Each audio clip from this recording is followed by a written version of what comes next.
right, welcome everybody. We're going to do a quick little, we're going to reconvene to open session at 6:06. And we need to report out an action. We did an approval of rejection of claim for damages against the Lancaster School District by Melanie Holmes. And the motion was made by Dwayne Wynn, seconded by Greg TPD, and the vote was 5-0 for the rejection of claim. Let's see. Okay. Now we have our student discipline. I need a motion for approval of expulsions. Anybody? So moved. Moved by Diane Grooms. Second. Seconded by Dwayne Wynn. All in favor? Aye. Aye. Opposed? Motion passes 5-0. Okay, we have our pledge led by Lincoln student. If they're here, Jackson Rios. All right, Jackson. Welcome, sir. Give him the power.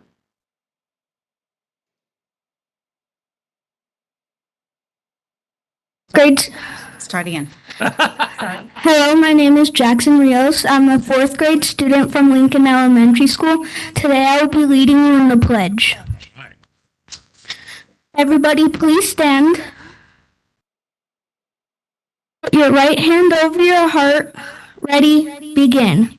I pledge allegiance to the flag of the United States of America and to the republic for which it stands, one nation, under God, indivisible, with liberty and justice for all. Thank you. Thank you. All right. Okay, looks like we have some recognition. We have Red Ribbon Week Art Awards. Oh, looks like I see some action. Okay, cool. Super excited to be with you tonight, board members and all our huge audience. Thank you so much for coming out. Mrs. Avila, could you come up and assist me, please? Thank you very much. Karen Avila is the awesome secretary at Pupil Safety and Attendance. We'd be lost without her. So we're here tonight to honor and celebrate all of our art contestants who participated in the Red Ribbon Week submissions. And so all of the children who participated this year in UTK through 8th grade will be receiving their artwork back this week, along with a special congratulatory certificate. We've encouraged their principals to also honor them at an upcoming assembly as well. But tonight, we're here to recognize the top of the art contestants. So without further ado, we'd like to invite Harmony Jones from UTK, if she made it tonight. Harmony? Her mom had reached out that she wasn't feeling well and might not bring her tonight. So we'll make sure that she gets that and her little goodie bag. Next is Gianna Pena here from Jack Northrop. No? All right. This first one was Harmony Jones' artwork from UTK. She had some assistance where she wrote, "My family and I are having a cake picnic under the rainbow." This was Gianna's artwork, "I Can Blossom Without Drugs." And again, that's from kindergarten. From 1st grade, we'd like to invite Alexis Gregorio from Westwind 1st grade. Alexis, come on up to the podium. Oh, there she is.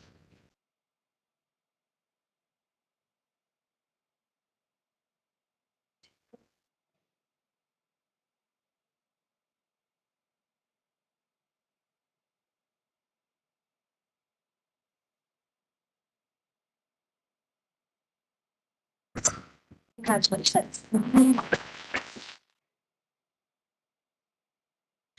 Also from Jack Northrop 2nd grade, Evan Tapia.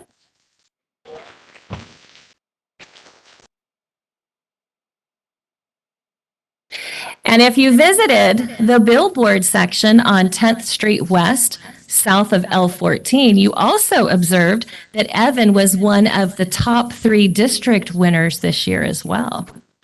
Hi. Congratulations. We have one more to do. Oh, nice. That's exciting.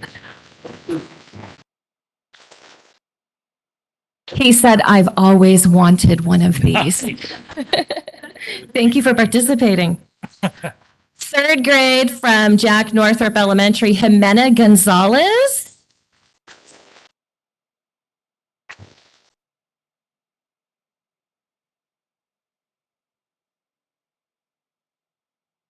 Congratulations.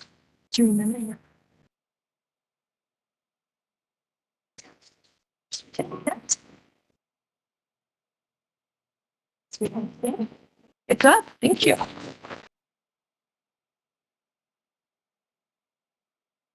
Fourth grade, Sophia Rios from Sierra Elementary School. Sophia, are you here? There she is.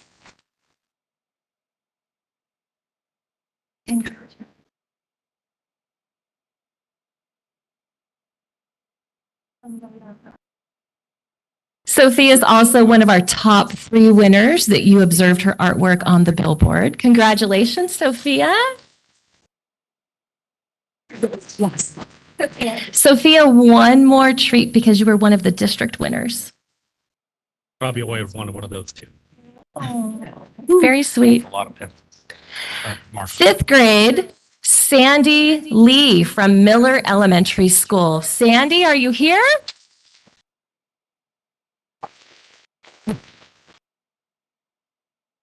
Congratulations.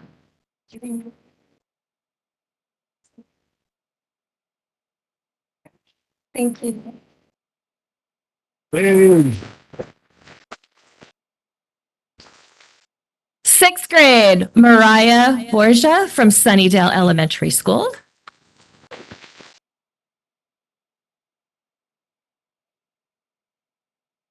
Congratulations. I'm so proud of you.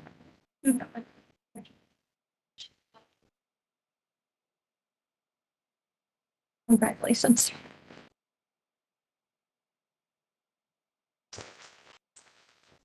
We'd like to recognize Naraya Vie Muyat from Amargosa Creek Middle School, 7th grade.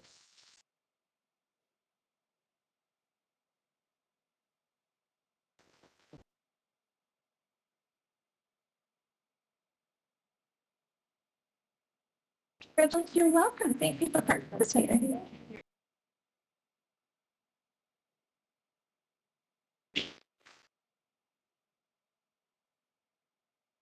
And Maria Begonia, Amargosa Creek, 8th grade. You probably also observed this artwork on the billboard. She was our 3rd and final district-wide winner.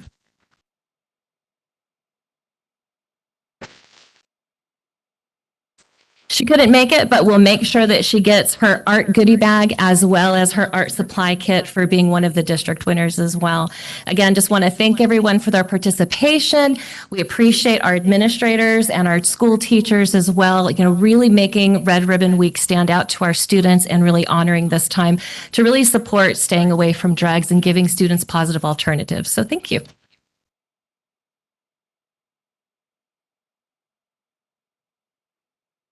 Thank you so much. Okay. And parents, you do not have to stay for the whole board meeting. That you really want. There will not be a test at the end of the day. Make a run for it. You can. Okay. We'll give you a second if you guys want to go. If it was a little warmer, ice cream would be good, but it's cold out there. Maybe hot chocolate.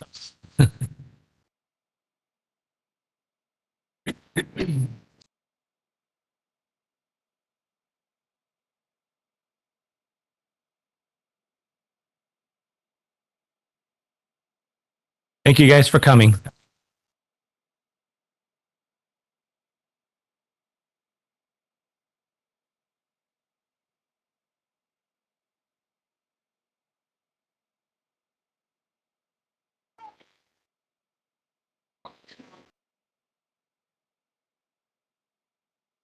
Okay.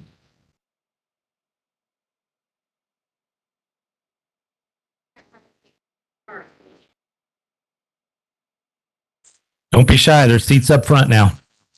Okay, while everybody's moving and getting all settled, I guess we'll do our ACES Awards. Looks like Mr. Conti is moving down with that.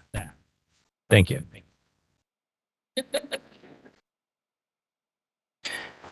So it's always my honor to be able to recognize employees for extraordinary service, and I'm asking Mr. Davis and Mr. Coleman to assist me. We weren't able to do this for the last couple of months, so we're playing a little bit of catch up, but we've got quite a few people that we're excited to be able to recognize this evening.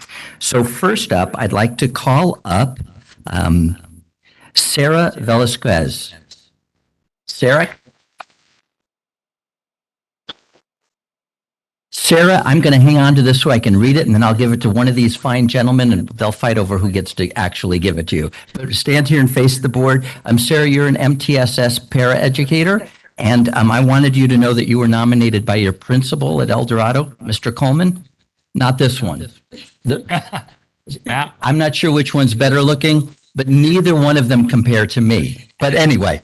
This is what he had to say about you. He said, El Dorado Elementary is proud of the commitment that our staff demonstrates to our students whenever their needs may rise or fall. This belief is embedded in our culture and is a fabric of what we do. Recently, El Dorado received a student who had several needs that required the assistance of a one-on-one. As we waited for the position to fill, one of our very capable and proactive paraeducators willingly and happily supported our student. She had gladly assisted his academic, physical, and emotional needs, which included meeting him on the bus for pickup and drop-off, supporting his physical needs, as well as making connections with his heart. She has been an absolute blessing to our school and especially to our wonderful students. Her willingness and hard work is a testimony to all of us who serve our incredible community. Thank you, Sarah Velasquez, for your exceptional service to our students. I want to say congratulations.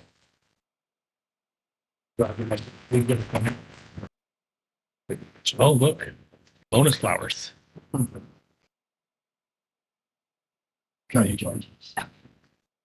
Oh, pictures, sorry.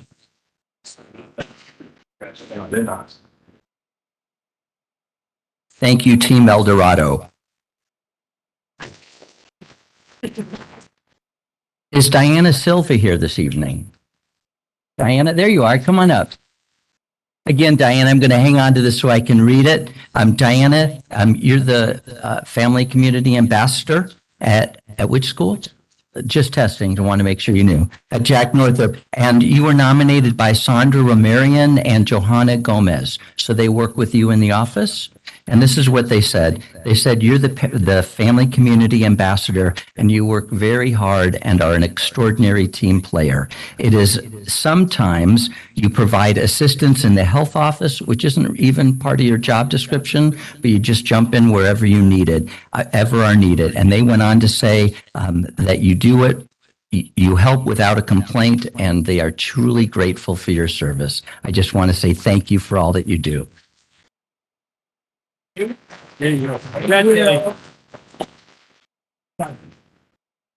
next recipient, I don't believe is here. Is Gina Whipple here this evening?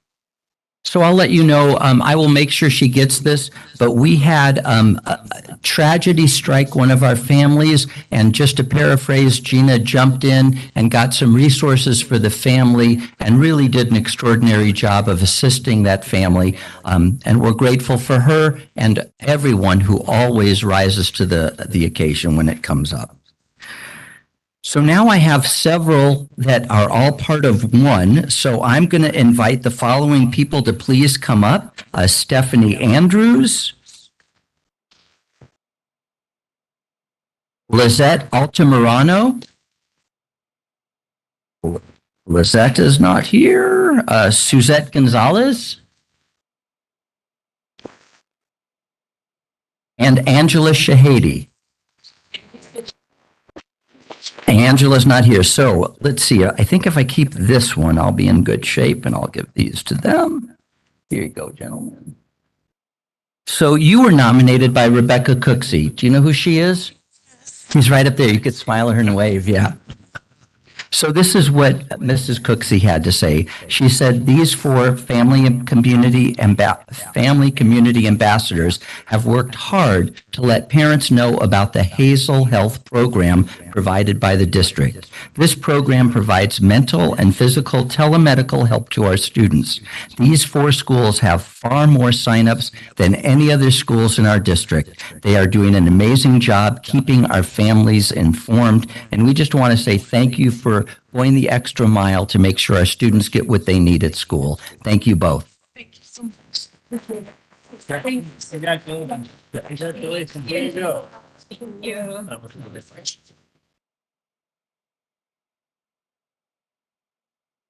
So that was a group of four, and this is a group of 1, 2, 3, I think 6. So if I call your name, please come on down. We've got Evangelina Adams.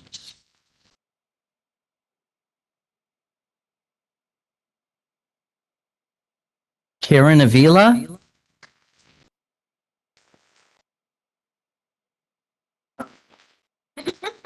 Karen's not happy with me because I called her name. She said, "Don't you do that." Karen, you're extraordinary. How often do I get to recognize you? Debbie Candelaria. Brian Hook. David Romero. George Ruvalcaba.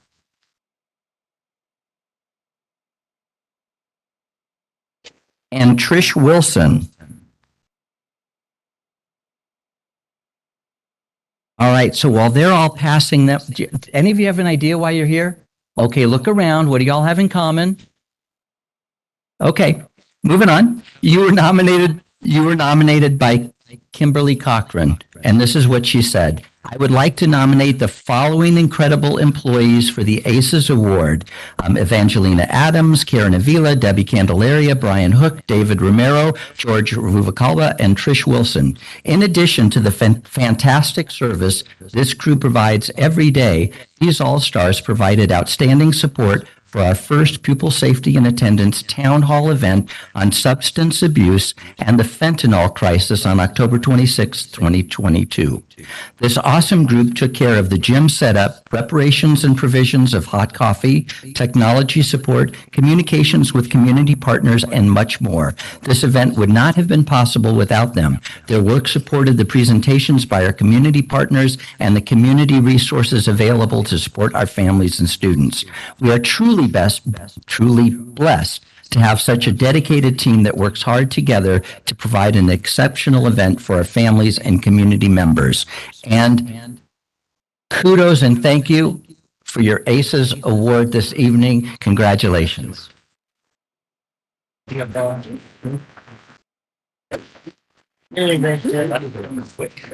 David?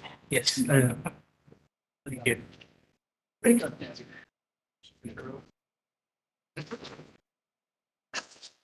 So we have one more award this evening, and we've been doing ACES, I want to say, for 7 or 8 years, maybe even longer, maybe 10. I didn't go back to look, but we have a historic moment as we've never given out this kind of award before. So I'm going to ask Rose Juarez, if you don't mind, would you escort student Arturo Ramirez up to get an ACES award?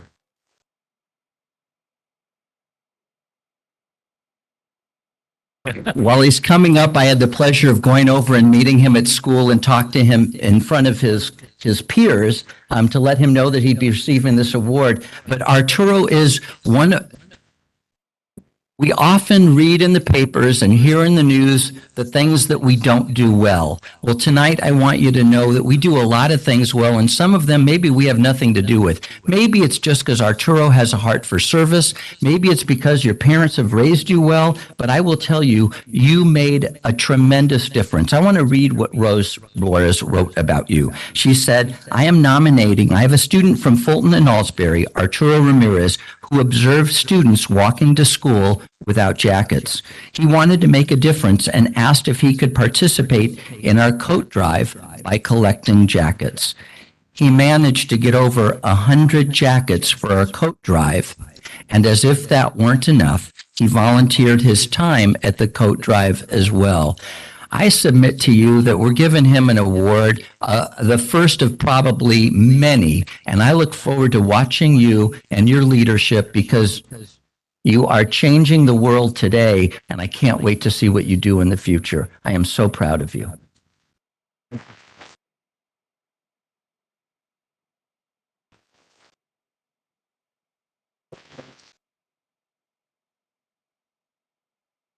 And Arturo, you dress better than I do too. He does. He does dress pretty good. Thank you all very much. Thank you very much. Okay, I guess we're going to move in with our informational items, and we'll start with the enrollment report. Good evening. As of today in TK through 8th grade, we have 14,028 students. In ECE, we have 619 for a total of 14,647 students. This is a loss of 12 from our last board meeting, but a gain of 39 from the same time last year. In addition, we have currently enrolled 874 homeless students and 513 foster students. Thank you. Okay, do we have any other? No other reports. Okay. All right, moving on, we'll go up to our presentations, reports, proposals, reports. We have our California dashboard with Dr. Goins. And Curriculum highlights. do we have a curriculum highlight? We do. What am I doing? I'm just moving ahead. Sorry, guys. Curriculum highlight. We have Moving On Up by Lincoln Elementary. Dee Anderson. There she is. Okay. Sorry, guys. I did not mean to pass you up. Okay, we're on. I'm going to call up our team that's going to present. I'm going to talk very little. I'm going to throw Miss Acosta under the bus before I start because Mr. Conti, where are you? Where'd he go? He's right there. She says you need to name the first student award named the Arturo Award. Yeah. Change the ACES and we should call it the Arturo Award. Separate category. Yes. I like it though. I can't take credit for that. That's why I had to. All right. Where's my students? Come on up. All right. You guys get to stand right here and just face the board and be all nervous till you come up. How about that? All right. Well, good morning. Good evening. Gosh, it's been a long day. Sorry. Good evening. Welcome board. And we are super excited to present some highlights to you. And I guess I have a little clicker here. Thank you to Jackson Rios for leading us in the Pledge of Allegiance. In case you don't know, we do have a hashtag, Ms. Dr. Mariotti. It is called Lincoln is the Place to Be. We're going to remind you of that throughout this. It is. It's one word and a hashtag. Yes. So we want to talk, this is really small, but you should have a copy. We're going to talk about what the learning intentions are for our presentation this evening. So the board members of the Lancaster School District will be able to understand and visualize the comprehensive relational culture and community at Lincoln Elementary through our implementation of Capturing Kids' Hearts. The board members of the Lancaster School District will be able to visualize the growth in professional development with clarity for learning as the foundation for instructional planning as well as assessment of our student learning. The board members of the Lancaster School District will be able to comprehend the successes in our 3rd, 4th, and 5th grade learning lounge, aka intervention room, for our Tier 3 students. So I am going to turn it over to Mr. Oliphant, who's going to introduce our students to you. Good evening, ladies and gentlemen. Before I start, I'd like to acknowledge the Board of Trustees, Superintendent Marietti and his cabinet, and all of the families that came to visit today and who did not leave to stay here for the presentation. Yeah. Thank you for coming out tonight. I've got to tell you guys, I'm supposed to tell you guys that Lincoln is the place to be. Okay. And yes, we have 2 years recognized as National Showcase School, 2 years in a row. And because we're so dedicated to capturing kids' heart, we're hoping for a 3rd year in a row, third consecutive year. Nice. Capturing Kids' Heart has been implemented on our campus, and we practice and cultivate the processes on a daily basis. And it has advanced our relational and connectedness with our students' capacity on a great deal. It has impacted our campus culture and climates to a great amount. And that's why we still stick with it so passionately. And without further ado, let Genevieve and Athena tell the rest of it. Okay.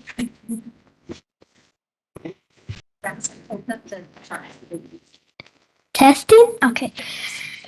Good afternoon. My name is Genevieve Duran. I am a student from Lincoln Elementary, and we're going to be talking about the social contract. Kids came up in a way to help us be more respectful, to help us grow up to be better people. We used the 4 questions to help us come up with these words. How do we want our teacher to treat us? How do we think our teacher wants to be treated? How should we treat our classmates? How should we treat our classmates when there's conflict? We agree and signed this as to how we act in and out of the classroom. Thank you. Hello, my name is Athena Gomez. I'm in 5th grade and I go to Lincoln, and I'm going to be talking about greetings and good things. Well, each morning our teacher starts the day by welcoming us into the class with a handshake, a high five, or a fist bump. She's excited to see us for the day. In the class, we do something called good things. The teacher pulls students' names from a deck of cards to not show favoritism to anyone. She usually pulls five names from the deck of cards. It makes us happy to get to know each other's lives better. I like to share when it is my turn. I'm glad that greetings and good things are a part of our daily lives.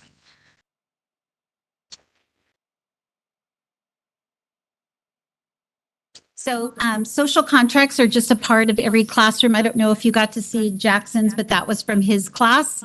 The social contract is really a living, breathing document in each of our classes. And I'm going to bring up Ms. Acosta, who's going to talk to you about Clarity for Learning. She's our instructional coach at Lincoln. Thank you. All right, so this is our second year working with Vince Bustamante from Corwin. And so every 6 weeks or so, depending on the calendar, each grade level gets to meet with Mr. Bustamante and myself in my room, and we really dive deep into this idea of continuing our trajectory from the learning intentions and success criteria, taking it into the common formative assessments, really talking about how it's not just the learning intentions and success criteria anymore, that we're really moving it to that next step, because as we are in year 2, we've gotten those much more of a, not a habit, but it's getting there. They're starting to be much more just kind of the flow that we do. So it's our expectation that in every class, those learning intentions and success criteria are used not just as a check mark, something on the board, but in the planning and the forming of the assessments for our student learning. Those, you can see these are some examples. These learning intentions and success criteria are up in every classroom. The first one up there is a first grade example. The one that's in a notebook is a new thing that my 4th grade team is trying this year. They're doing a notebook of their learning intentions and success criteria for the week, so the kids can refer to it, and then it's kind of like a check mark thing, like, yeah, we did that, and then they check it off. And if you ask any of those 4th graders, they really know what their success criteria are, how they know that they're successful. And I think that's a 5th grade one down at the bottom too. They're a little wordier as the grade levels go on, because those kids can really grasp that idea. And then, so go ahead. Going forward, our continued goal, we just want to really keep this going. Like I said, it's starting to become more just what we do. And in our planning and instruction, continuing into the assessment piece and really talking about how are we building these things into our lessons? How do we know what these kids are learning? And now the kids can tell us. They're getting to the point where they can tell us, yeah, we know we learned that because we did this, and I can show you this. And it's great to be able to walk into their classrooms and hear it from them. And then what this is, getting the parents involved. I kind of twisted the questions around, because I remember when I went home, my parents always asked me, what'd you do today? I asked my kids, what'd you learn today? And now I'm trying to get the parents to use the same clarity language that we do at school. So we did this for the parents, and we share it on our social medias and with our parents. And that's my part. And I think Chuck is next. Mrs. Anaya is next. Sorry, I'll get my papers out of the way. Good evening, esteemed board, Dr. Marietti, and audience. Thank you for coming. During our first semester, actually, my name is Jessica Anaya, and I'm the intervention literacy teacher at Lincoln. And I'd like to tell you how proud I am of our students. During this first semester, the Learning Lounge, the students learned their expectations. They created the social contracts per grade level, second, third, fourth, and fifth. They learned their daily group rotation. So it was a lot of information overload, but they rocked it all semester. The students worked on iReady toolkit lessons, SIPS lessons. They had seat work based that reinforced their SIPS lessons and teacher assigned iReady lessons that were based on their small group with the teacher lesson. So they had a lot of work to do and they really did well. So we saw as our diagnostic number 2 results, we had 91% of our 5th graders demonstrate growth, 83% of our 4th graders demonstrate growth, and 82% of our 3rd graders demonstrate growth. So that was a really big deal, and we're very proud of them. Another celebration, we had average scale score growth in iReady reading. So we had 3rd grade overall, the average scale score growth was 18.9 points. 4th grade had 28 points. 5th grade had 35.3 points. So to give you an idea, a good individual scale score growth is 25 to 30 points. So overall, on average, they did very well. And then another huge celebration, we had a 4th grade student whose scale score grew by 110 points. So she did really, really well, and we're very proud. Okay. So we also have additional celebrations. Like I said, we're very proud of our students. Our 3rd graders, they went from 100% of our 3rd graders being 3 or more grade levels below grade level to 45%. So we went from 100% to 45%. 4th grade went from 90% to 82%. And 5th grade went from 100% to 90%. So they've been really working hard, like I've said. This next slide is just our daily routine in the Learning Lounge. We wanted to create an environment where the students are comfortable. They're able to kind of lounge, but they also know what the expectations are. So we have our resource teacher working with some students. We have students on the computers with the iReady. And then we also have students working with me in a small group. And we had some other students who were reading independently. So if you notice, they're kind of laying down, but they were still doing what they were supposed to do. So overall, we are very, very proud of our Learning Lounge students and their, just how hard they've worked and how well they've done this semester. And we are looking forward to seeing them flourish. Thank you. Right. I think I'm going to go. I'm going to invite up Jeremiah. Come on down. Sorry. Good evening. My name is Jeremiah McIntyre. I'm in the 5th grade and I'm going to be reading the lunch today. The function of education is to teach one to think intensively and to think critically. Intelligence plus character. That is the goal of true education. Dr. Martin Luther King Jr. Lincoln is the place to be. All right. So I need people to say it together and then we're done. Ready? On the count of 3. 1, 2, 3. Lincoln is the place to be. Thank you. Okay, don't let your students leave yet. Don't let them say it. Stay right here. Not really loud, so you can seem to present it to us. Turn around, make sure your parents can correct. They look kind of cool. I want you guys to hold the pencil by the black part or the pen. Just let black part go like that. Perfect. Like that, don't move. Like that, don't move. So the only people that ever get these are kids that come to the board, students that come to our board meeting. So like the superintendent doesn't get one, the principal doesn't get one.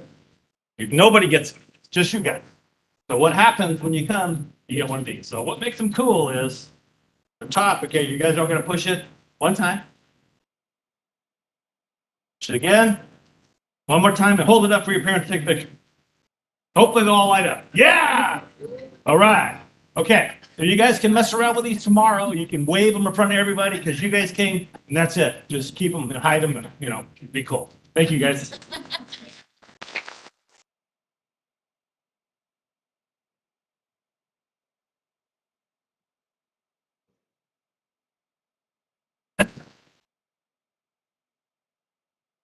Okay.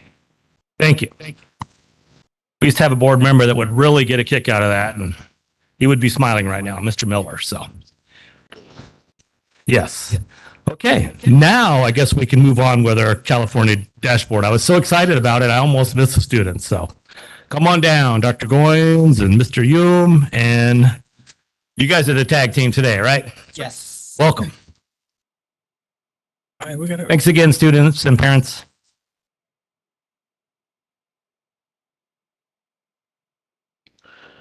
This is actually.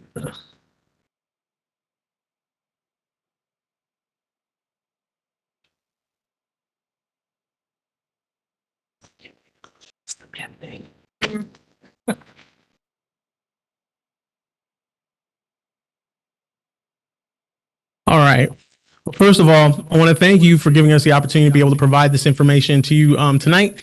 This information is going to be based around the California School Dashboard. It's the most wonderful thing in terms of data that has come around in quite a bit of time.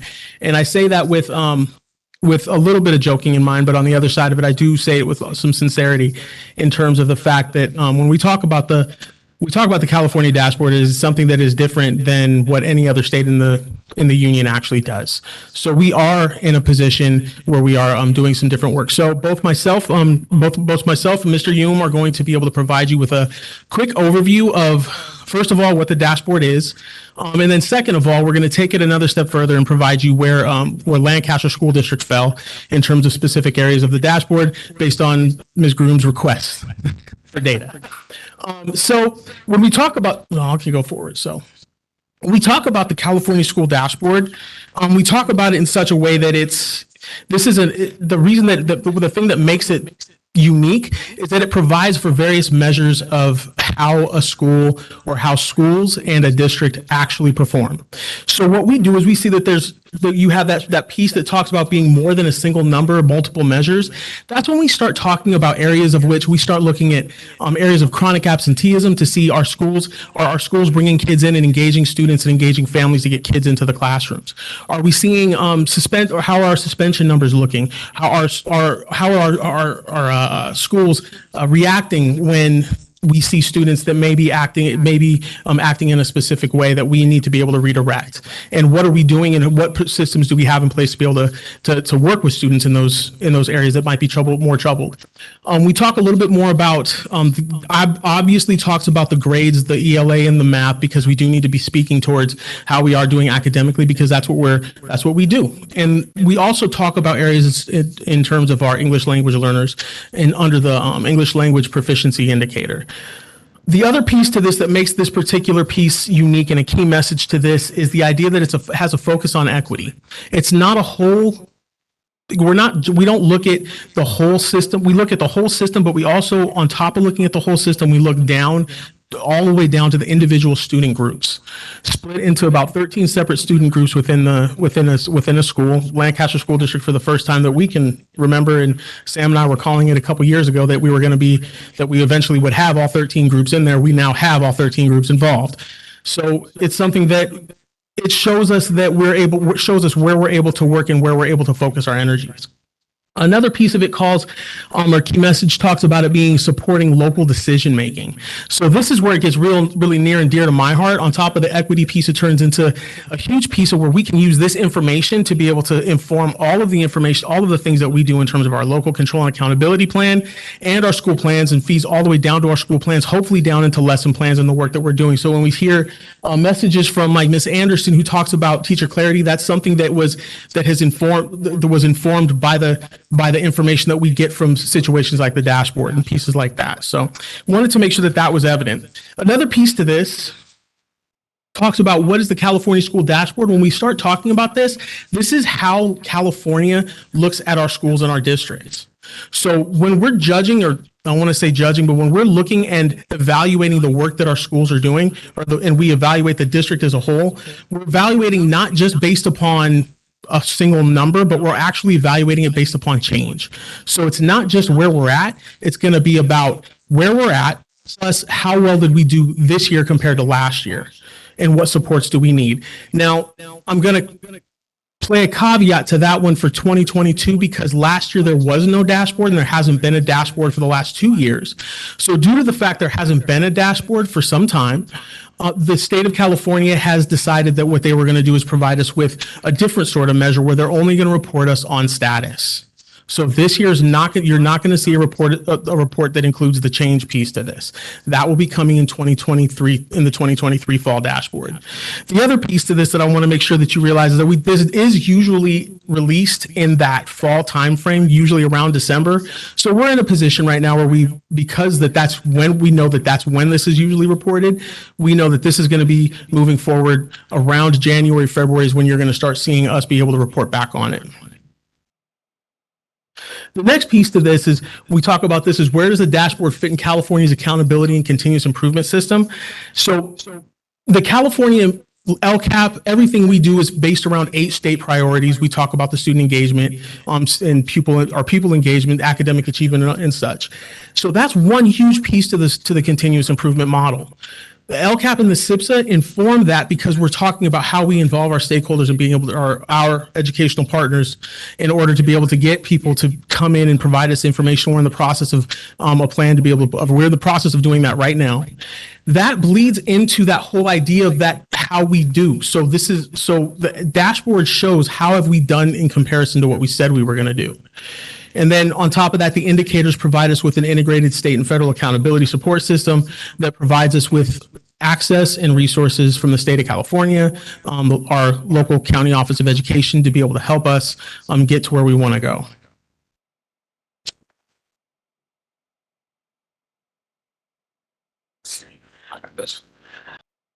So Dr. Wayne's talking about the state indicators. So you have the academic performance, that's Smarter Balance Assessment, the English Language Learner Progress, that's LPAC, chronic absenteeism, graduation rate, which we don't look at because we are not K-12, suspension, yes, and then also college and career readiness.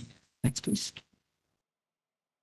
So for us, we're looking at the academic piece, which is the 3rd through 8th grade, chronics rate, kindergarten through 8th grade, English learner progress, 1st through 12. Why 1st through 12? It's because you need 2 years in order to look for change for that. And then the last piece is the suspension.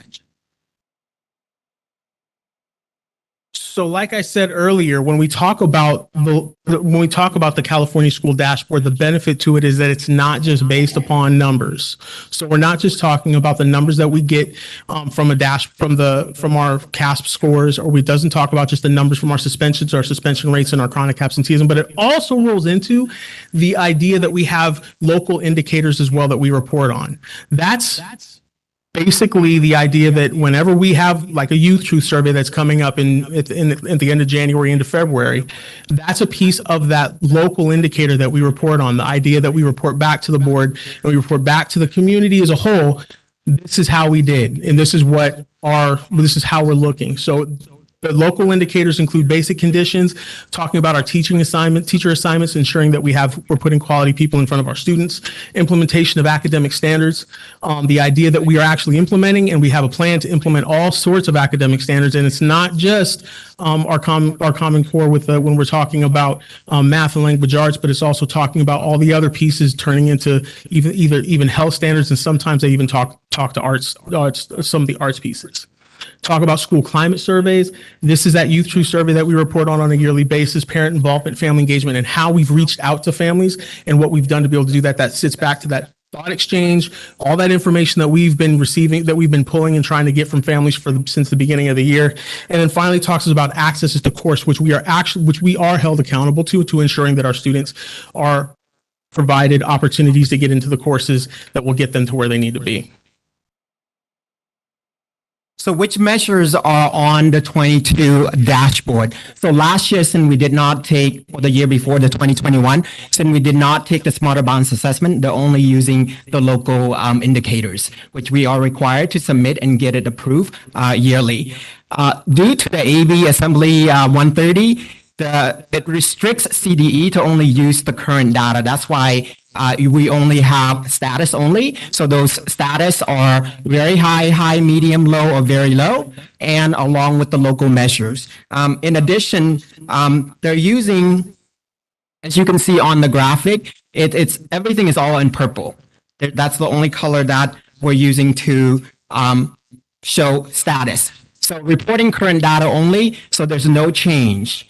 In order for us to get change, you have to have 2 years of data. So by next year, you'll see the status, what we're so used to, the 5x5. So right now, you're not going to see anything that has to do with 5x5 because we're only looking at status. So no change, no performing color. Okay. So again, all the status level, you will see the all purple for all the state indicators. Again, you'll see that the cell phone bars that you see on the slide. So that takes me back to the time. Remember that a couple years ago we gave you guys little candies that had the whole that had provided the status and change. You had the little what was it? The little orange pieces, I think, the candies. Those things were really cool. And then they ended up messing that up, doing something different than what we expected there, and ended up doing a car thing. So anyway, we know we are not back to normal, right? So I want to make sure that that's evident. We all know that we are not in a place where we are in a normal situation yet, but we do know that the 21-22 school year did bring a couple of different challenges, and I want to acknowledge those. It was the first year of full return back to the classroom across California. We're not the only ones that came back to school or came back to the classroom in person at that particular time. It was first time we came back to full-on testing, including the LPAC, the English Language Proficiency Assessment for California, as well as the CASP. So those are two pieces that were held to very strong, and we were able to test at a strong majority of our students, over 96%, correct, Sam? Yeah. So many new faces at schools and district students and staff alike. So we knew we were bringing in more people. We've had different students come in. We've had lots of we have some students have left. So we have some different faces inside of our schools. We have different faces inside of our classrooms. The 2022 dashboard will provide valuable information about how the pandemic affected us, and it does show us how the pandemic affected us in terms of some of our lost learning time. And I did want to remark that the 2022 dashboard should be used in conjunction with other local data that we do utilize to be able to provide for a fuller view of where we are at as a district. I think that's really important to say, because if we're just looking at one measure, even with multiple measures, when we're looking at one particular measure, we're cutting ourselves short. We do need to be making sure that we're looking at everything.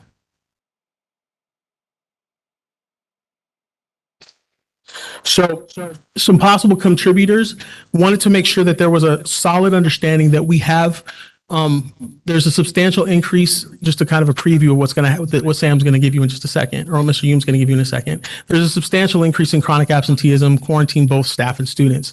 We cannot negate the fact that we did have specific rules and regulations that we did follow, that we needed to put in place, and we had in place to ensure the health and safety of our students. And that included quarantining students at the beginning of the year. I can take that from a personal perspective, where even my own daughter was quarantined for a bit. So that happens, and that's going to contribute to that chronic absenteeism piece. The other piece I really want to point out is that lack of familiarity with testing platforms. Remember, we've got kids coming in who hadn't tested. They didn't know, who had only access they had to computers were the computers that we gave them during the quarantine time. So there was also that staffing challenges, teacher and staff shortages, finding the benefit of having an MTSS para in the room and having para educators in our schools. Sometimes it was hard to get them. It was hard to get people there because of those quarantines and all these other things that we were dealing with. Also, there was limited availability of substitute teachers. So we did know that there were some issues that we were dealing with when we were trying to get, even when our teachers couldn't show up, how do we fill a classroom with teachers? And then finally, there's we put this is an important piece to make sure we mention, trauma. We had families that were lost. We had students who lost family members. We had a lack of, we had family, teachers. Us at the district and the site levels, we lost family members. So there was that trauma that was felt, as well as a lack of opportunity to socialize and limited resources. So not being able to be in front one of another and be able to have that one-on-one conversation, specifically with our family engagement in terms of not being, that's going to cause a rift. And that did do so to a degree.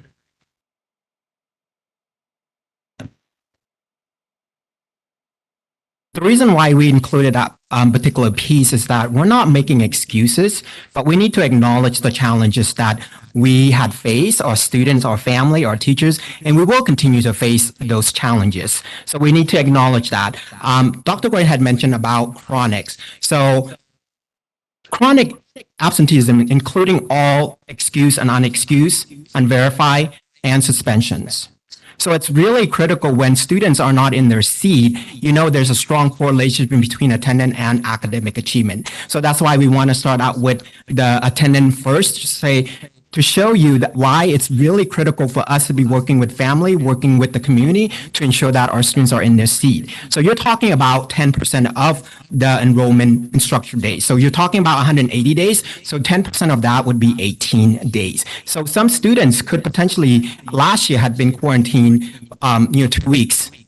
And that's already 10 days already, along with everything else. So I just want to share that information so that we can see how the state is being using that information to calculate the chronic. And we were hoping that the state would make the adjustment based on what's happening. And they said no. So they're using the actual rate, which I also want to understand where they're coming from, because they truly want to capture the data when it happens.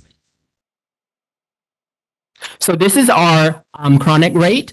As you can see, as a district, we have never seen this kind of rate.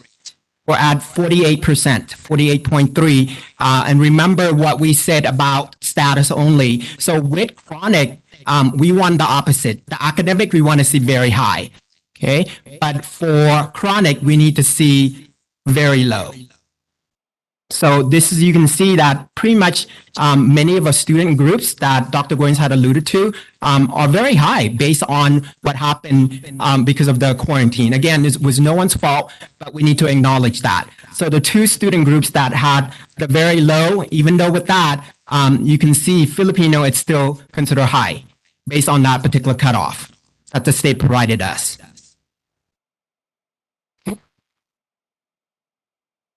So let's take a look at the academic indicators, which is the ELA and mathematics. And this is really critical. When we're talking about academic achievement, we need to look at both. We need to look at proficiency rate and distance from standards. Because what happened is that you could potentially be at a higher proficiency rate, but if your student groups are not moving, you could have, a low distance from standard. So when you're talking about distance from standard, think about on a number line. So every student get a scale score. The origin is the lowest scale score that you need to be proficient for that particular grade level. So the goal is that you want your student to perform higher than that origin. So that would be, for example, would be +5, and you'll see it in the next slide. Any student who score below, so those are your 2 or more below grade level, or not met or nearly met, that distance can vary. So that's why it's really important for us when we're looking at academic achievement, we cannot just look at proficiency rate. You have to look at both. And it's also looking at the participation rate, which is required by the state to have at least 95% participation rate. If we don't meet that, it's by the whole group, but also by individual student groups at the district level and also at the site level. And that can impact your distance from standards. So this is a good example of what I just shared earlier in terms of how does the state calculate distance from standards. So every student who took the test based on the state business rule, which student get valid score. So they calculate that distance from standard. And then after that, they find the average. So you get an average distance from standard for your whole district and it breaks down by student population. So again, when Dr. Wayne was talking about equity, it's really important for us to be looking at every student group, because if you have only five homeless at your site, and you might say, well, that's not being held for accountability because they have less than 30 students. But that 5 add up to the district. So that's why we need to make sure that we're taking a look at every student. So here is the academic distance from standard for ELA. So you can see that for Lancaster is 65.3 below, okay, from that point that I was sharing with you earlier. So every student groups get a distance from standards. Okay, so you can see that the Filipino group is 11.6 above that distance from standard. So again, the goal is that we need to make sure that we move our students toward that proficiency. And that's what I want to appreciate and recognize Lincoln for doing, is that they're reducing their 3 or more grade levels below and moving them closer and closer. So when you move those students to the yellow, eventually those students going to move into that proficiency, and that's going to help us with proficiency rate and also that distance from standards.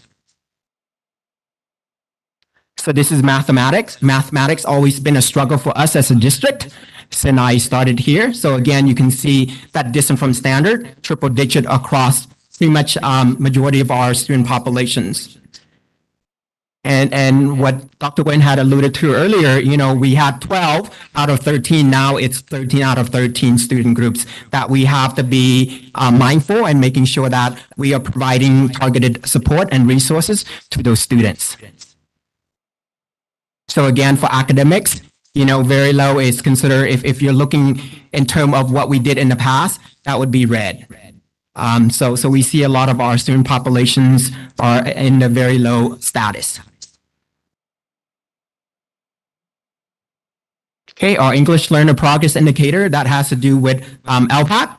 So you can see that the student either need to maintain a level 4 or they need to advance at least one level. Okay, so for the LPAC level, it's 1, 2, 3, and 4.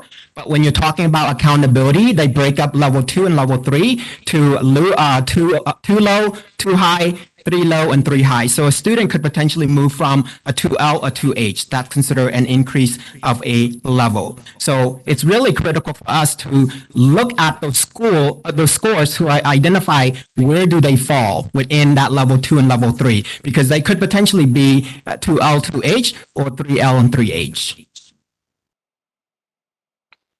Okay, so the status for our English Learner Progress Indicator is we're at 39.3 students that are making progress. The other graphics that tells you how many students either decrease, maintain, or increase with percentage.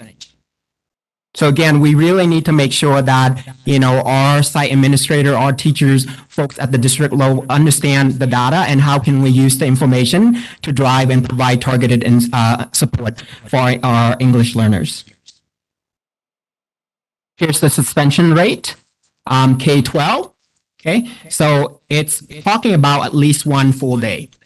So you could potentially have a student who got suspended multiple days, but it only counted 1 for that particular school site. So this is our rate. Sorry, go ahead.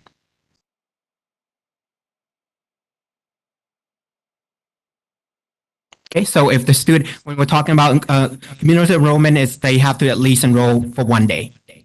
So just because they show up for 2 days and then they get suspended, and I'm like, no, it's still counted as part of our enrollment. So this is our suspension rate. I'm going to give you a chance to take a look at that. And again, with suspension rate, we want the opposite.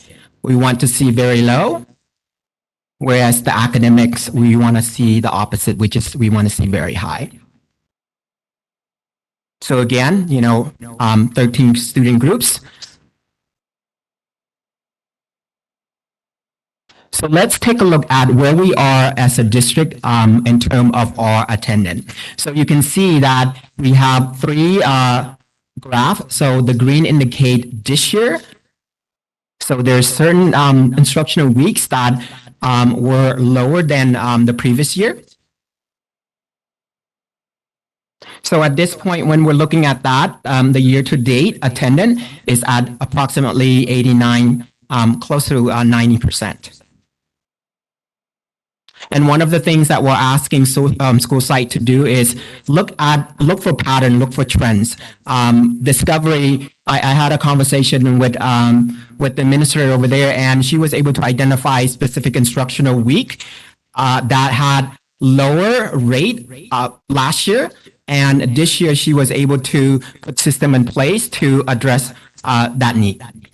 And then she did see an increase in her attendance rate for that particular week. So this is our iReady. So it's really important. Again, I'm going to keep repeating this because it's really critical. As you can see, we have a high percentage of students who score 2 or more below grade levels. And the goal is once we move those students into the yellow band, eventually those students will move into the green. And that's when you see an increase in your proficiency rate. So with the California dashboard, they're looking for growth, which means every student's count toward our distant from standards. So if you're just addressing the student who are at proficient, and we're not addressing the need of our students who are 2 or more, and that distant from standards it's gonna be triples. And that's going to help impact our average distant from standards.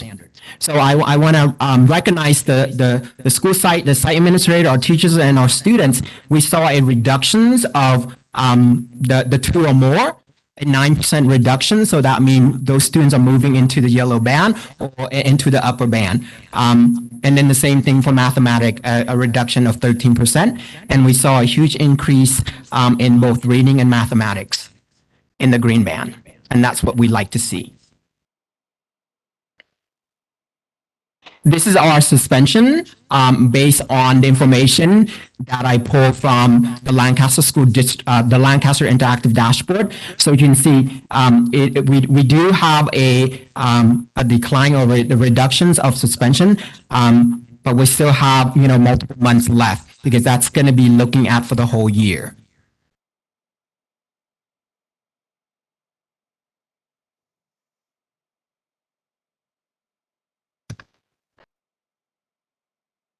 Okay, so what does this all mean? At this particular point, we've just been notified, I believe, right before the beginning of the year. We're talking about 2022 dashboard differentiated assistance eligibility, which provides us, what ends up happening with this situation is that we are provided a local or an outside provider to be able to provide assistance and being able to support us and being able to increase our efficacy in terms of the work that we're doing and be able to support us and being able almost as an accountability partner.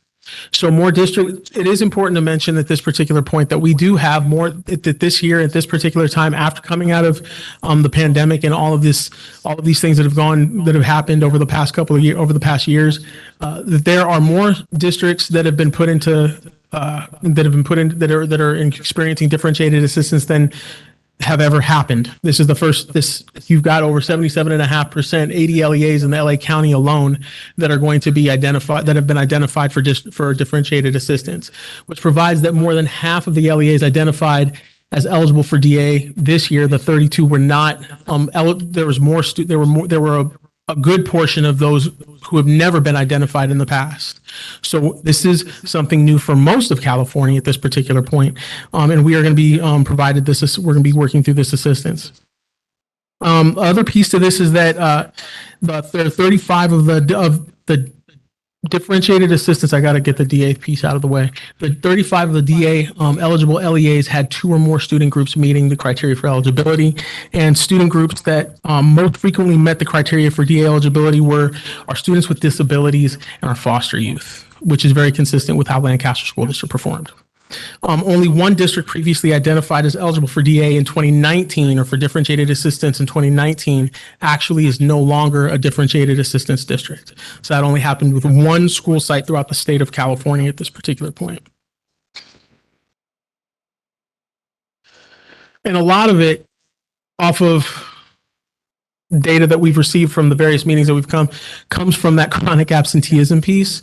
The state of California is in a position where there are many schools that are experiencing issues with chronic absenteeism.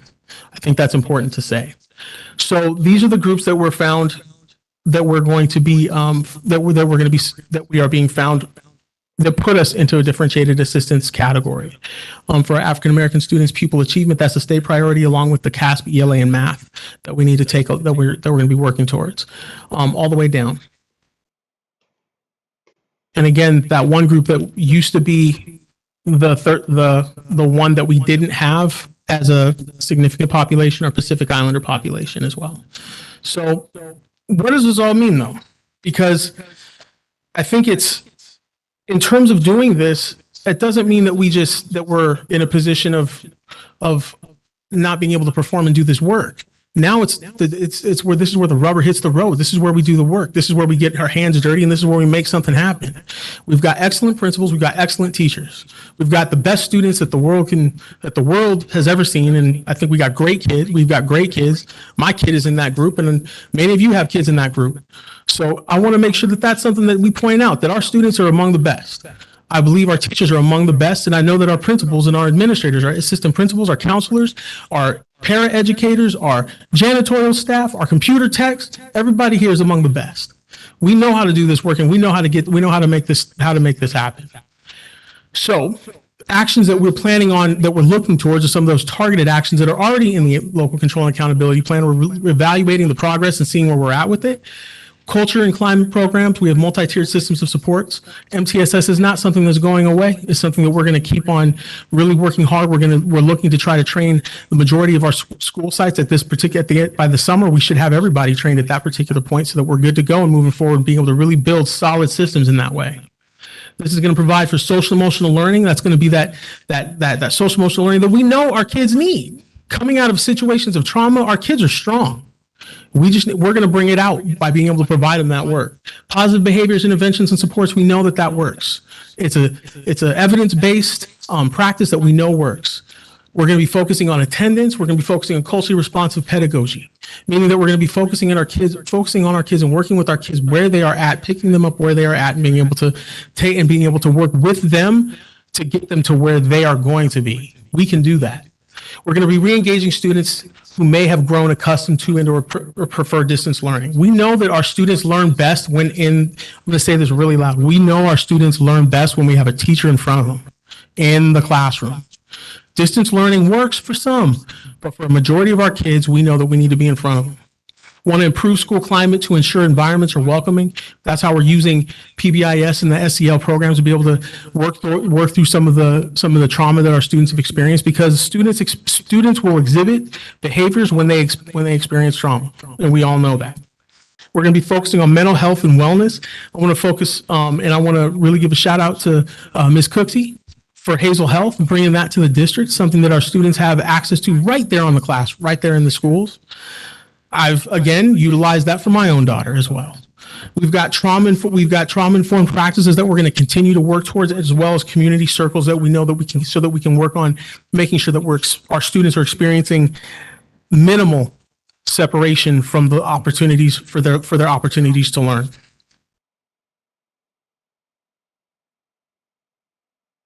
We also have increase of support staff.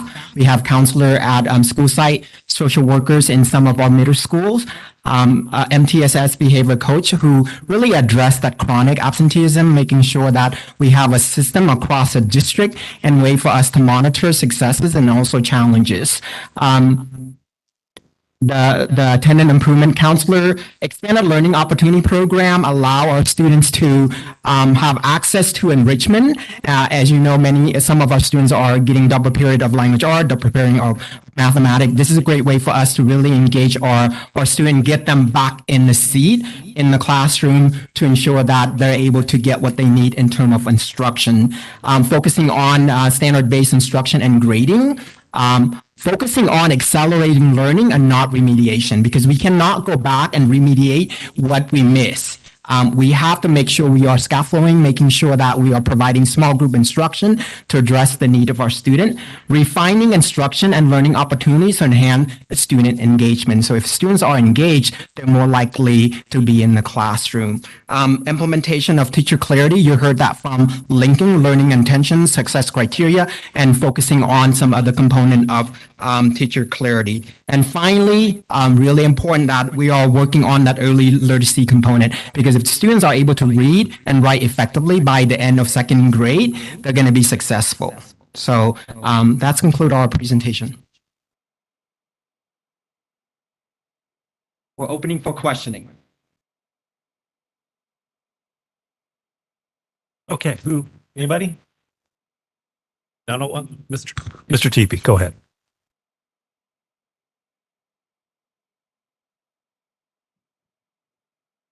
Oh, there we go. Okay, yeah, great information across a lot of different things. So it's neat that they're looking at a lot of different areas. One of the things I've heard about before, which is kind of interesting, is like on the suspension rates. I've heard that some students are like suspended repeatedly. And so could we get a comparison of the way it's reported to the state, and then also another one, if it's a repeat suspension, count it as just one time and just see how that compares? Because I think that's kind of interesting to show that might look high in numbers, but it could just be one or two students that are making those numbers. So when you're looking at the suspension rate, it's only getting counted one to the state. So that's how it gets calculated. Right. So in our system, you can potentially see students who had multiple suspension. So the goal is being proactive. So it doesn't get to the point where the student's getting suspended. Suspension including in-school suspension also, not just out school. Any other questions? Yes. Diane, go ahead. So when a child enters our school at any grade, we are taking that child from where they are today and advancing them. One of the things that I'd like to answer to my own self-satisfaction is, are they better off for having come to Lancaster School District? So if we have a child come in at second grade and they are deficient in both English and math, how do we know they're getting better by the time they hit fourth grade? What kinds of measures could we use to see that? So one of the benefits is, and this is where we took with the dashboard, is one great tool to be able to provide us with that understanding of where proficiency is at and where students are at a particular time in change in student groups. But the core piece that we do utilize on a consistent basis is that iReady formative assessment. That iReady assessment takes down to the student level, which shows us how a student grows from one diagnostic to the next. And that's another piece that we do when we talk about the local control and accountability plan and all of those other pieces in school plans that you see on a consistent. We also put in, we do have the dashboard as an indicator, as something that we are looking towards to try to see that we can move the bell on. But the other piece that we're looking to on a consistent and probably more consistently is iReady, because that formative assessment really does provide us with a better look at where our kids are at and how they go from one space to the next. So can we get a report on iReady, and let's say second graders, how did they do? And then take a look back at the second graders who are now fourth graders. Do we have that ability? So that is a piece that I had already requested iReady to provide us, because I knew you were going to ask that question, Mr. Groom. Because we cannot just you can look at multiple years, but it's not the same cohort. So that's the piece, sometimes, company doesn't have that ability. iReady, I had already requested that because I want to see the same group of students moving from one year to the next, right? Because if they were not here with us last year, we can't use the same group to identify did they make growth or not. In addition to what you had asked, the state, I'm sure in the past, what they had was they had a multiple year comparison, but again, it's not a cohort, which is really difficult because now you're not comparing apple to apple. You could potentially have student in one year who came into us a lot higher compared to next year. So those are the things that what I had done and provided to the school site is I provided a result by students so they can actually look at how did they move even within the skill score. If they're scoring at a level 2, but next year still level 2, but that at the upper band, that's a growth for us. That's why you heard me saying that it's really critical for us, not just looking at the proficiency rate, really looking at growth that distant from standard, especially for our 3rd through 8th grade. So the teachers are getting that? Correct. by We students. Okay. provide that information and it really pinpoint exactly. So for me, it's like if my students coming in, I have 5 students, just an example, who came in a strong, solid 3, which is proficient. And then at iReady mid-year, now they're not even likely to be proficient. So as a teacher, I'm like, what am I doing? Because they came in proficient. But now if they were to take the test right now, based on iReady, they may not be proficient. So those are the things that we want to make sure that our teachers and our site administrator have access to, and not just by the overall, but by student groups also. As you can see, we really need to focus on every student. So several years back, we implemented pacing guides so that a child that's moved 2 or 3 times during the course of the school year, which was more common, a more impoverished community, that we could actually have the student learning about the same thing at each school level. Now, do we know whether that worked? So when we do this, how will we know that it works in 3 years' time? How do we know? Those are my questions. Not for answer right now, but for think on. I can see. Well, I would say that pacing guides are a wonderful tool that I know as a teacher I used just to keep us moving at a good pace so that we can identify the standards we're going to teach, so that we can really do professional learning communities, work together and share with our colleagues our lessons, our assessments, our common lessons, so that we can share the data as we progress through the school year. So I think pacing guides are a wonderful tool that we should be, and I know we are using them. I know we can probably get a lot more from the Thompson. At the time, the pushback. Come on down. The pushback that we got was amazing, but I'm not seeing that evidenced any longer. I'm seeing an engagement by our staff to take these new ideas on. And also iReady has what they call California Performance Report that actually identify those specific standards. So if you're looking at your pacing guide and say, hey, you know what, I have taught these standards already, how are my student performs on that? So based on that, they can provide targeted instruction or go back and address the need of our student. So iReady allow you to provide that small group instruction. And in the past, it's like you have this guessing game. You're not quite sure exactly, but with the system, it really pinpoint those skills that allow our site administrator, our teachers to provide that targeted support in the classroom. Thank you.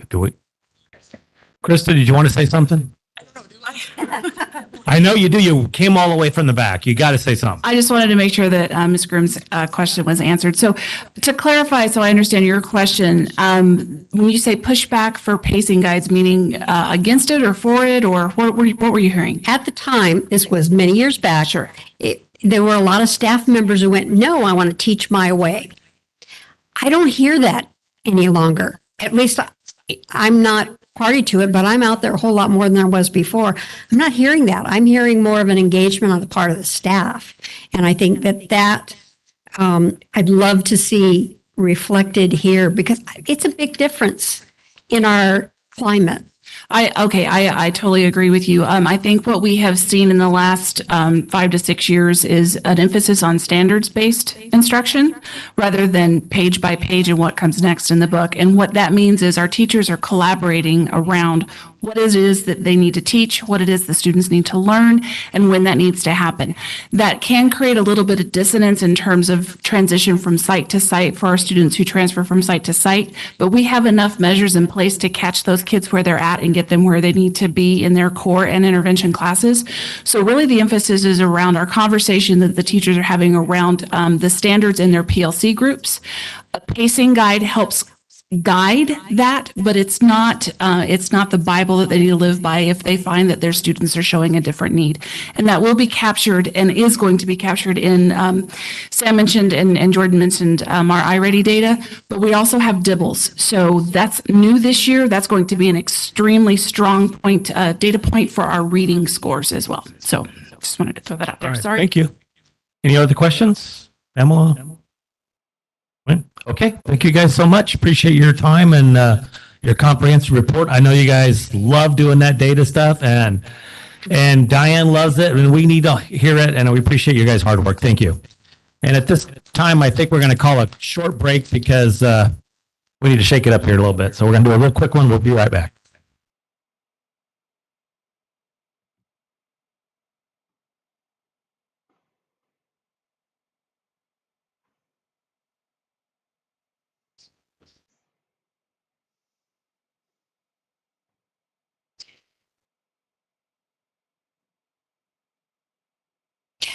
Really?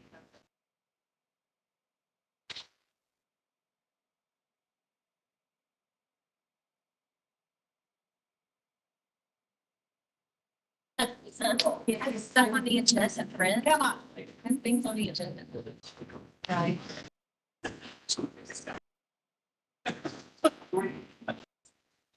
Without the question.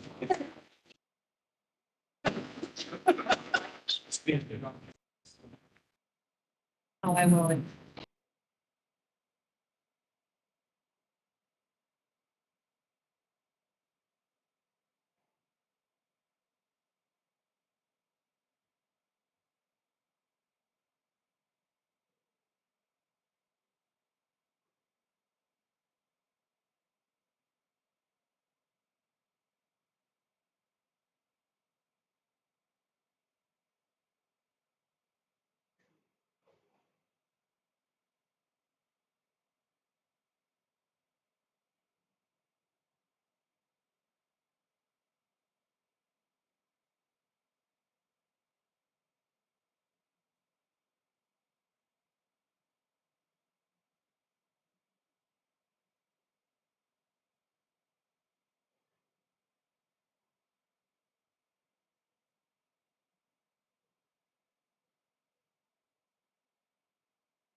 Yeah. Oh, they're right down in front.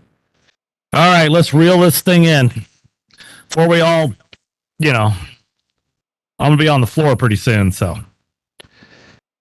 all right. Well, thank you guys for that indulgence. We feel a lot better.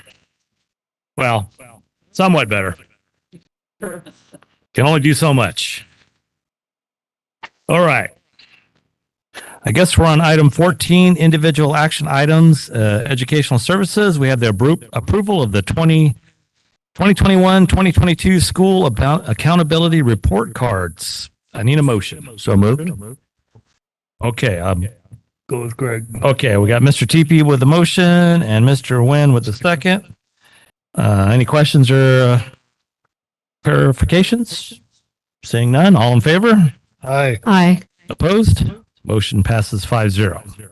All right, keep an eye on me because I could veer off. Okay, item 15. We have individual action items, human resources. We have the approval of provisional internship permit for the 2022-2023 school year.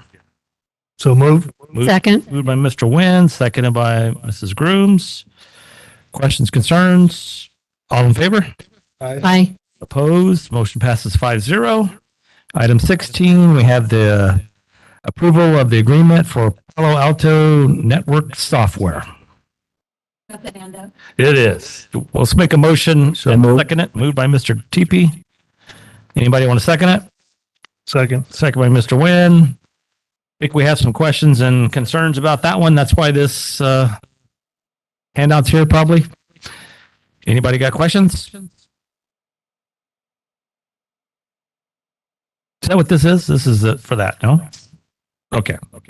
You knew we'd ask, probably. All right. You got enough information to vote on it, or do you need some Is explanation? quantity year or? We're increasing our firewall from 1 to 2 because we have 2 internet lines and we are required to have one. And it's from 1 year to a 5-year agreement because we have some good pricing right now. Okay. And this is going to keep us from being in the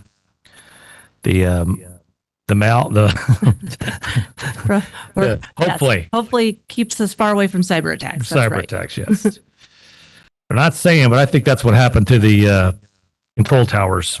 But, they're not saying that. So They won't sell it. Yeah. they're not going to tell you because they don't want it to happen again. All right. Any more questions, concerns, clarifications? All right. Well, I guess the information is helpful. Okay. We'll go through this. With that, all in favor? Aye. Opposed? Motion passes 5-0. Congratulations. You got a firewall. Couple of them. All right. I'll have my kids try to hack it tomorrow. All right. Addressing the board. Individuals who wish to address the board may complete a speaker card and present it and any supporting documents to the deputy superintendent or other district official prior to the start of the meeting. Personal information such as student/parent/guardian's name, address, phone number, date of birth, email address, or directory information as defined in Education Code 49061 may be excluded from the minutes of the meeting by submitting a written request to the superintendent. The board president shall recognize individuals who wish to speak. Individuals wishing to present testimony to the board concerning specific items on the agenda may do so once that item has been moved, seconded, and is on the floor for discussion. Time limits of 3 minutes per person and 20 minutes per item shall be allowed. Board members may ask questions for clarification purposes. However, no action may be taken and no discussion may take place on an item not on the posted agenda. We'll take comments now from PTA. Nothing? CSEA. Nobody's moving. TAL. Strike 3. Okay. Comments from the audience. There are no comments tonight. What? Happy birthday to me. Okay. All right. You guys shouldn't have. Okay. Consent agenda items, superintendent items 18A through 18I. Need a motion. So moved. Moved by Mr. Nguyen. Second. Second by Diane Grooms. Any questions, clarifications? Just Shout outs. shout out to all of the donors for everything that we've gotten over the last Very nice. from December on for all of the different events that we've had. I think Rose does a pretty good job getting people to donate stuff. She seems to have a pretty good list there. And now she's got, what's Arturo? All right. Anybody got any questions? Okay, seeing none. All in favor? Aye. Opposed? Motion passes 5-0. Okay, we're on item 19, correct? Consent agenda items, business items 19A through 19T. So moved. Moved by Mr. Teepee, Second. second by Mr. Nguyen. Questions, clarifications? At the fair, can you give a little bit information on that? Sure. Our middle school promotion ceremonies, especially at the four larger schools, typically entail 2 or 3 individual ceremonies, Right. so that they can accommodate all the family members. Well, Dr. Mariotti had the idea, is there a venue in the Antelope Valley large enough that could handle some of these venues? At first, we were looking at Jethawk Stadium, but that's outdoors. And in May and June, that's dicey. But the fairgrounds has that very nice indoor venue that will accommodate 2,200 people. With the smaller venue just to the other side of it. And so our thought was, if we were to rent that venue for 2 days, we could conduct one large promotion ceremony for each middle school on those 2 days, and even do and use the smaller venue to stage the students so they can move from one into the other, accommodate all the guests. Fairground provides all the seating, and that would allow more of the board members and the cabinet to attend more of the promotion ceremonies. Gonna laugh, but when I graduated, or promoted from middle school, I promoted from the fairgrounds. Of course, it wasn't that fairgrounds, but it was the old fairgrounds, but that's what we did. Yep. So full circle. I wore a lime green leisure suit. 1970 something. I think Andy Gladfelter now owns that leisure suit. I think my wife finally threw it out, but if Andy got it, he got it. So we're still working through all the logistics of that, but we think it'll be a great venue, and it'll give a lot of us access to go to the all the ceremonies. Well, I think more importantly, the students were saying they couldn't see their friends promote. Right. And I also appreciate that this includes additional standby staff to help us maintain order during very excitable moments with students. And I think we still have to balloons have to stay outside until after the promotion ceremony. But I really am looking forward to this. I'm going to try to keep my speech to about 2 hours. Yeah. A bit under 2 hours. Me too. Me too. And you said the seating is going to be provided? That's correct. The fairgrounds has the chairs. They'll set the chairs up according to how we request. We'll also be using their stage, their podium, a good portion of their sound system. I think there's some other, they ask questions about, is the video system available? And I said, most likely. There's a lot of options. Have you seen some of the business expos that they put on? It's a pretty elaborate affairs that they have. So I think that functionality exists. All right, very cool. I think the principals are going to love it, just not having to do the setup. They're already chomping at the bit to say, we're got to decide who gets what time slot. Larry's going to choose who gets what time slot. So Nice. they've been sending you gifts lately. I think he has a couple packages all outside. sorts of stuff. Okay. All right. Any other questions, concerns, clarifications? I had a question regarding the re-roofing. Is that in response to leaks that are happening, or I was kind of just wondering, how are roofs assessed, if they need to be updated and that? We have more roofs that need repair and replacement than we have financial capability to do them all at once. And what we typically see, and we had this happen this fall, is we had a pretty heavy windstorm come through. It tore off a number of the roofs. And in the process of checking roofs, we'd get up on one roof to assess it, and we'd look over and say, oh my gosh, that one needs it too. And then when the rains came, and we see that 3-week break as ideal because it's a little bit invasive onto the campus to get their equipment on. Right. So this was a time period where we saw so many roofs that needed replacement. As a matter of fact, we will likely bring back to the board an emergency resolution to address while we did so many roofs at one particular time. We're still researching And the emergency resolution is something that should happen as a precursor to doing the work, but it was also right at the holidays when we decided we need to get some of this work done. So we likely will bring something back to declare that this is emergency, that we had to do it in short order with the same contractor. Although we did stay under the CUPCA bid limit of 60,000 per school site. Our attorney says it might be a good idea to do that emergency resolution just in case the county takes issue with it. Right. Very good. But we are still chasing down leaks even after this last rainstorm. Some of them are so big. Amargosa Creek is a great example. That school is not that old, and yet we've got some major leaking issues that our guys try to patch. You patch one place and there's leaks in another place. So that's a whole roof that at some point is going to have to be. Water finds a way. It does. Gravity and water, I tell you, they want to all go down. So. Yep. Okay. There we go. If the state or county declares like a state of emergency, does that open up extra funding that we can tap into if we can show that the storm came through here and caused some of this? That's a good question. I had some stuff come my way in my email about storm damage, and I didn't really think of it in that way. But I think that's related to the most recent storms that came through. And this stuff was already earmarked from storms prior. Right. So I think we may have fallen outside the window, but I'll read a little bit more deeply. That's a good suggestion. Okay. Thank you. I know also if you have like wind damage and stuff, sometimes it's covered by insurance. But. Yeah. I'd have to look at what our deductible is. That's true. I don't know what our deductible and sometimes the difference between the deductible and the wind damage is like, and you start to make too many of these claims, and then your rate goes up. So I think in some cases, the insurance agency also looks at the life of the roof, and they may say, it's at replacement age right now, so we're not going to cover it. Okay. All right. Anything else? If you haven't seen some of the damage up north, it's been amazing. So the rivers, levees, everything. And I think that's really what they had in mind with those funds, not fried roofs as we have here in the Antelope Valley. Okay. Anything else? Got any questions? Just one more thing about Tip Top.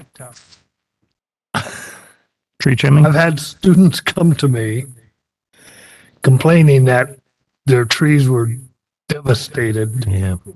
And just so you know, the students prefer the long branches and the big leaves but I understand. Yeah, when those trees are in full bloom, they're beautiful.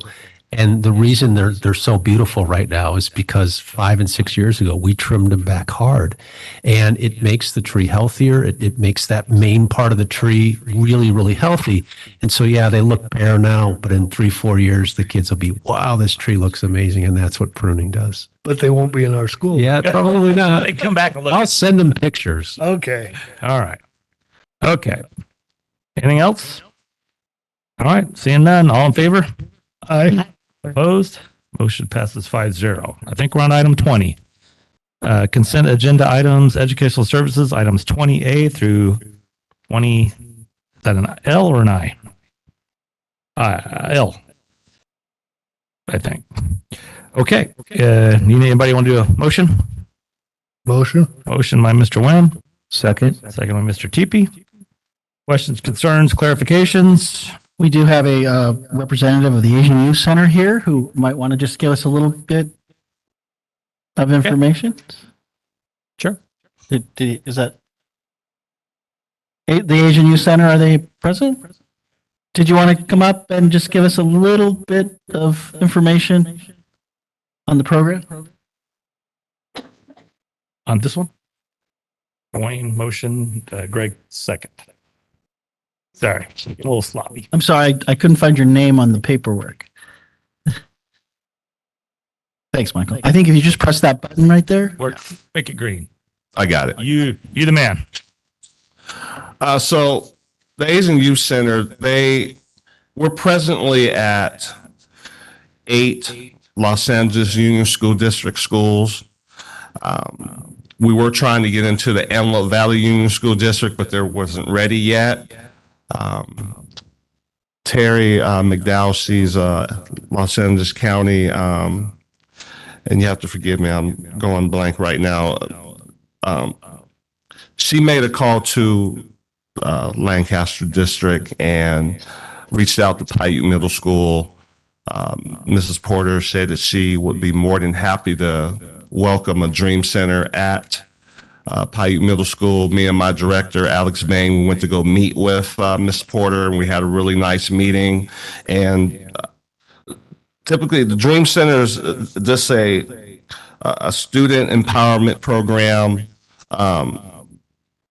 that empowers youth to solve problems at their schools and in the community. So and I'm going to give you an example. I'm the advisor for the Golden Cougar Empowerment Group for John F. Kennedy School in Granada Hills. We had a cultural assembly today talking about racism and the N-word. And we had freshmen and sophomores in the first assembly, second period, and then we had juniors and seniors in the second assembly. And I only have 6 student leaders in that group right now. After that assembly, during lunch, kids came and got promotional items that we were given to them, and we probably got another 6 students today just from what they heard in the assembly, because they have identified that race relations was important to them. So coming to Paiute Middle School, we'll meet with the student leaders, we'll identify their needs. It's student-led, so it's not what I think they should do or what I think they should do. They're going to identify issues and problems that they want to address on campus, and we're just there as a support. And with the support with the administration and teachers, if we can get a teacher ally, which I have a teacher ally at John F. Kennedy School. He is one of the Spanish teachers on campus, and he's been a great support with working with me with the student leaders we have at JFK. Okay, thank you. Appreciate you coming. Not a problem. Thank you so much. All right. Any other questions? Concerns? Seeing none, all in favor? Aye. Opposed? Motion passes 5-0. Thank you very much, Board. Appreciate you. Item 21, consent agenda items, human resource services, items 21A through 21F. Any motions? So moved. Moved by Mrs. Groom, second by Mr. Nguyen. Questions, concerns, clarifications? Looks pretty clear cut. All in favor? Aye. Opposed? Motion passes 5-0. Item 22, we have consent agenda items, innovation and technology services, items 22A through 22E. Need a motion? Moved by Mr. Nguyen. Second by Mrs. Grooms. Questions, concerns, clarifications? Yes. Didn't we already do something with technology services already? It wasn't technology service. I think it's kangaroo time. I figured that would be the question.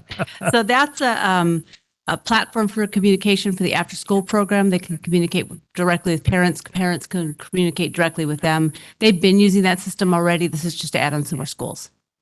Okay. Just mostly for ACEs after school? ACEs and the ELOP program. Oh, Yes. okay. In the yellow. All right. Any other questions, concerns? Greg? Oh, I get it. Little kid, little Joey, parent, kangaroo. I get it now. They always have a reason for that. It's like a dad joke. Yep. For sure. Greg, you got anything? You? All right. Anybody else? Family, okay? All right. All in favor? Aye. Nays? I guess not. Hearing none. Motion passes 5-0. Okay, we have legislative and policy discussion. I got your first and second readings. Anybody's paying attention? We good? Good. All right. I guess we'll do comments. We'll start over there with Ms. Starlson. Oh, that would be me. Are you ready? You get to talk more if you're first. So Oh, man.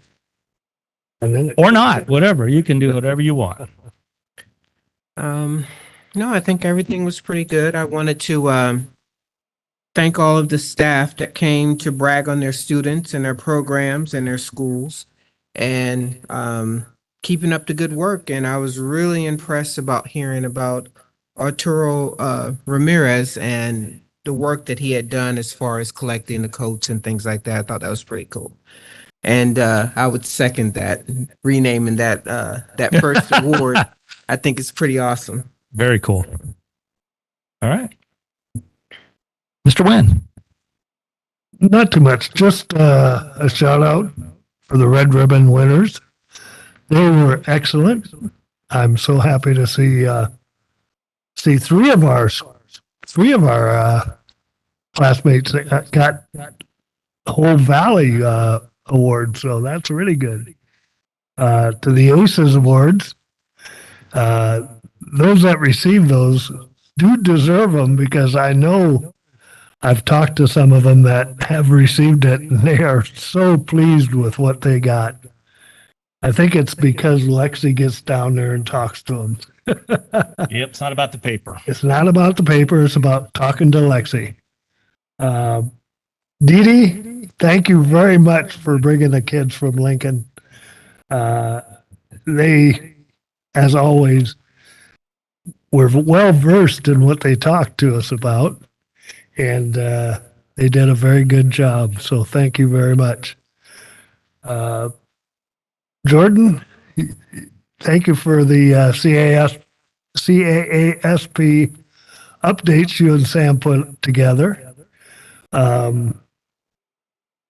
Next year will be a true site.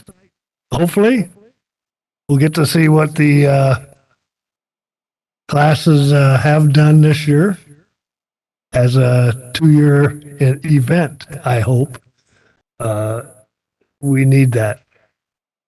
And thank you, Rebecca, for the attendance report.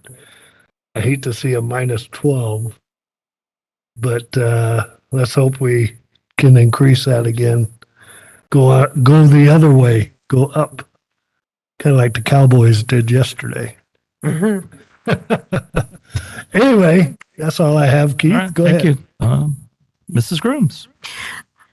Thanks again for bringing back our ACES awards. We really do need to hear kudos to each other, and I really appreciated that. Our Red Ribbon kiddos, they did great on their artwork, and I really loved seeing it, and the pride that they obviously showed in the drawings, it was evident, so I really liked that. Lincoln Social Contract, that was so beautifully presented. I think the young man who was leading us in the pledge could have taken command of this whole room. He really was authoritative, and it started things off in just the right mood of importance. He felt that this was important, what they were saying, and it was obvious. It was great. I particularly liked Dr. Goins and Mr. Hume's statistics, since I asked for them, and I look forward to going over them now that you've given the explanation for them of what they look like. But what impressed me the most was that the distance between the reading scores and the math scores seems to have shrunk. Am I reading that correctly? That they used to be so far apart, and it now seems that they're closer. So I don't see them nodding their heads. So obviously I need to talk with them some more. But I saw that reflected in what you presented. But thank you for that, and for answering my many questions. Thank you. Thank you, Mr. Teepee. Okay, yeah, a lot of the same things. Great to see the ACES Awards. A lot of people coming up, so that was neat to see them being recognized. And great to see the kids in the boardroom again, and also receiving the pins. They really lit up with that, and the parents really did too. So fantastic. Great job with that. Also with the scores, it's great to see the growth in the scores. So I'm really excited to continue to watch that, but we're definitely moving students from the lower end to the higher end. So that was fantastic. And always Red Ribbon. I love driving around town and seeing their billboards. They have the best artwork. So, oh, and then finally, the graduation. I'm really looking forward to that. I think that's going to be a great way to finish up the school year. So that's it. All right. Thank you.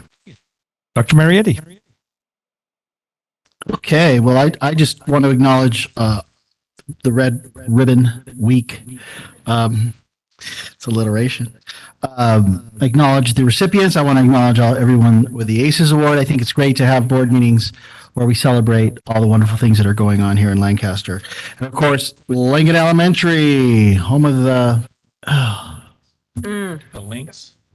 Lynx? The Lynx. The Lincoln... I'm sorry, the Lincoln Lynx. And all the great things you're doing over there. I do want to acknowledge our technology department and Brandon because, they're doing a lot of work and bringing our servers up to speed, bringing our firewalls up to speed, and making sure that we are not going to be held ransom for our data, right? Now we just got to work on that artificial... It's knocking on air. And we just got to work on our artificial intelligence things that are going on right now, but we're going to get to all that. And I do want to acknowledge Dr. Goings and Mr. Yom for their presentation, because that is the heart and soul of what we do, educating children. And then lastly, I'm excited about breakfast in the classroom beginning tomorrow at Joshua. So we'll are piloting children having their breakfast in the classroom, which has been shown to feed more children and improve their ability to work in the classroom and behave. So excited to see that happen out at Joshua. So great. It was a great night, I think. Thank you, everybody. All right. Thank you. It was a great night. It was fun to see the kids back in performing and doing their thing. And I love the pens. It's been fun. Back when I had a daughter that went to Paiute, and they had a thing called PALS there, and it was the leadership group by the students. So it's probably similar to that. She really thrived in that program. She's one of the ones. She's a local deputy now, so she definitely took her leadership skills to the next level. So with this, I guess we don't need to recess to a closed session, but don't go anywhere because we do have a facilities meeting. So we will adjourn at 8:00. Anybody want a motion for that? So moved. Second. Mr. Wynn, second by Mr. Teepee. All in favor? Aye. Opposed? Motion passes 5-0. Okay, now we're going to call to order by at 8:00, I believe. We're going to do our roll call. We're all still here. All trustees are present. We're going to do our organizational actions. We're going to consider nominations and appoint the chairman to serve as chief executive officer of the Lancaster School Facilities Corporation for the year